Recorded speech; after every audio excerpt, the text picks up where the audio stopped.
Hi guys, I'm live. I'm not in the studio 666. I'm in the front porch, and I'm not going to do live guitar today. I'm just going to talk a little bit.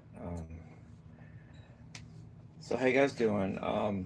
You know, I've already got hate over comments over the Guitar Center thing, and I'm going to mention a couple things.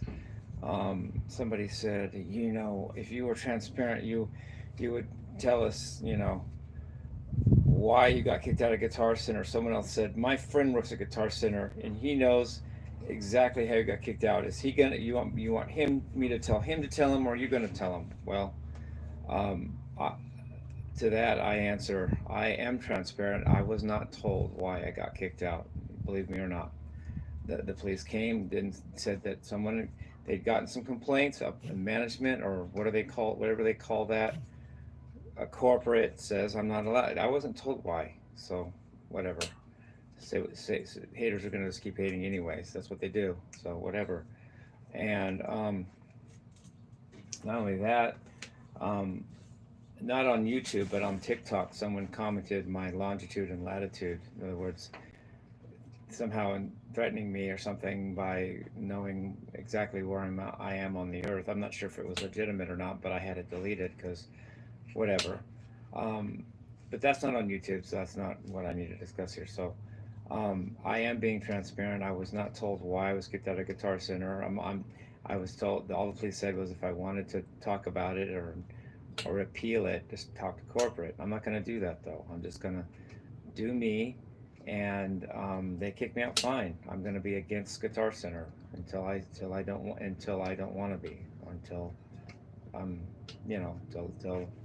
till I see a reason not to, and I don't see a reason not to. I just wrote a song today called "I'm Guitar Center. I'm Through."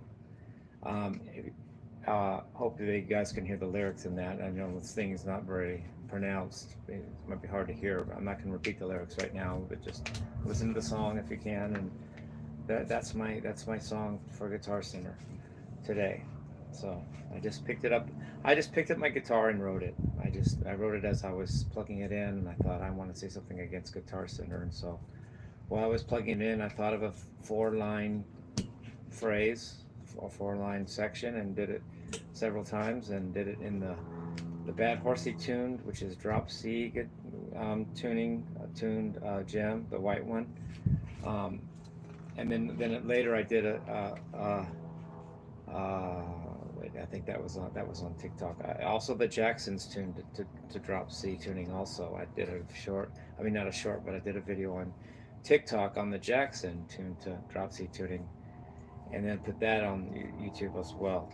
So anyway, yeah, um, uh, I have to do me, and I don't hold grudges. I don't put things in my heart, to give energy to I, I, you know what, Guitar Center, I forgive you, whatever, um, but I need to make my statement too.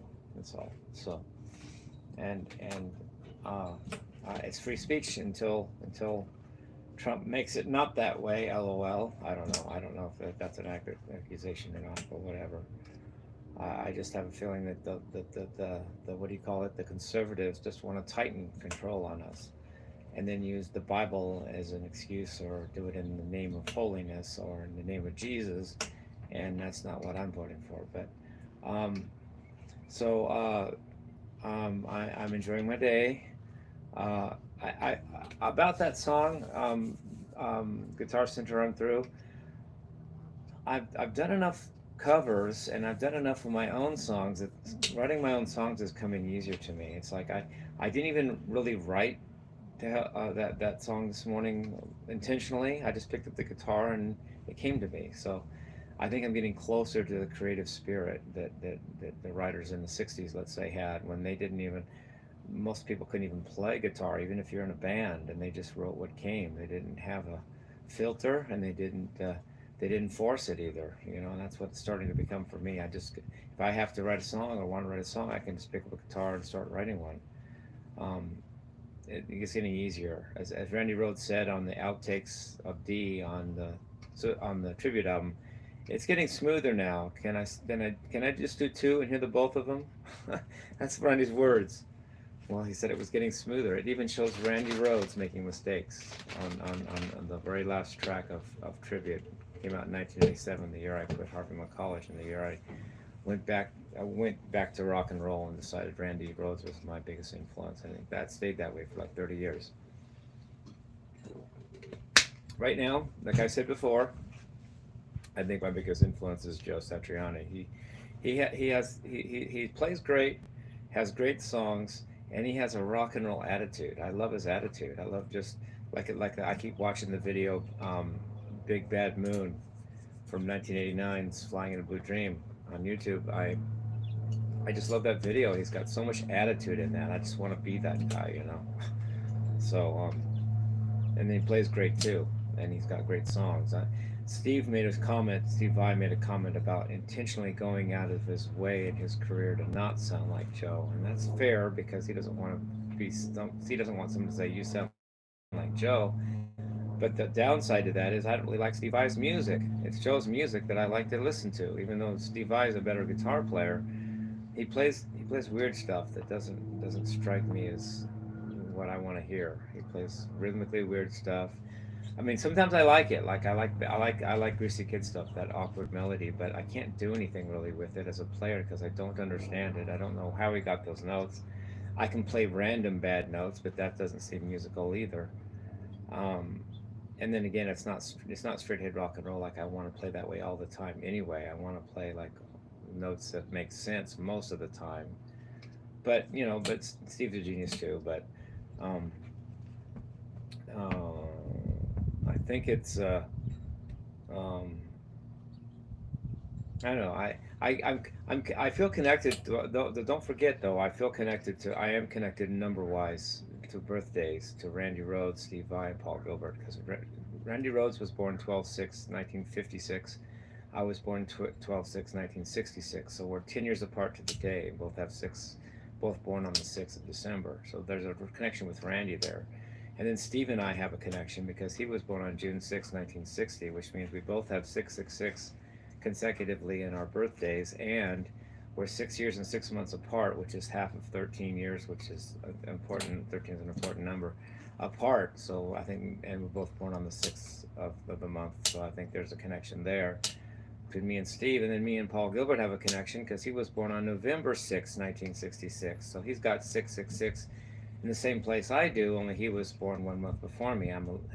He's 11/6/66. I'm 12/6/66. So I feel a connection to Paul Gilbert through karma and birthdays alone. But sometimes it's the other players like Jimi Hendrix and Eddie Van Halen and Joe Satriani and sometimes even Ingrid Malmsteen that I like just as much. Just because I'm not connected to them number wise, birthday wise, doesn't mean that I don't really love those guys too. I, I love guys that were born on random days as well. I mean, Eddie Van Halen. Well, I think he was born on. I think Eddie Van Halen was.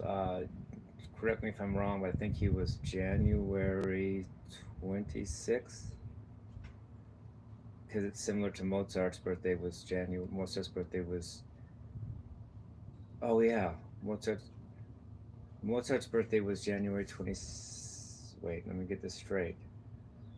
I think Mozart's birthday was January 27th, and Eddie Van Halen's was January 26th. So Eddie Van Halen was born on the calendar the day before Mozart. Is how I think I remember that. Mozart was January 27th, and Eddie Van Halen was January 26th. So almost the same birthday as Mozart, only one day apart. Something to that, eh? Um, Yeah. So I love you guys. I just decided not to. I'm beginning to have more fun playing my guitar when I'm not just sitting down talking because I'd rather play it when I'm actually making some music. Plus, when I sit down, a lot of it and in the studio, I often play something by mistake that is copyrighted, and the whole thing gets copyright claimed. And um, anyway. Um, So, anything else to say? Um, uh, I think the moderator and I think we're still working on opus number one. It's going to have the moderator on classical nylon string guitar, and I'm going to write a melody for it. And we're going to, if we ever get together again, which you know, L. Ron Hubbard, the creator of Scientology, had some good ideas about life and existence, and he said for friendship and in relationships you need the ARC, like in a triangle: affinity, reality, and communication. Affinity means you have something that draws you together.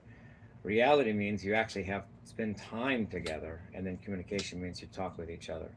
Well, I don't spend any time with the moderator. I don't have any reality with him. I just talk to him on the phone, and we have affinity because we're both working together. We both love music and whatever. And I want, but he has to put money first, and he can't. And it's too hot in the studio for him. I'm fine, but whatever. And he has to travel a ways to see me. But yeah, I don't know if he really wanted to come see me. I have a feeling he could make it happen. But whatever, maybe he will. But that's what I need. I need the reality to keep him um, as a stable friend in my mind, because I've had so many people in my life. In fact, almost everybody, if not everybody, just flake on me and whatever. I'm not. I don't. My go-to response to a friendship isn't just deciding that, well, that's all right if he doesn't do anything, I'm good. Uh, I guess maybe that's part of my background. I need evidence that we're still friends. I'm not so cool with, well, we just don't talk and text, but I just know he's my friend. I don't know that. But anyway, I love you, moderator. Hope you're having a good day. I need connection with him if I'm gonna.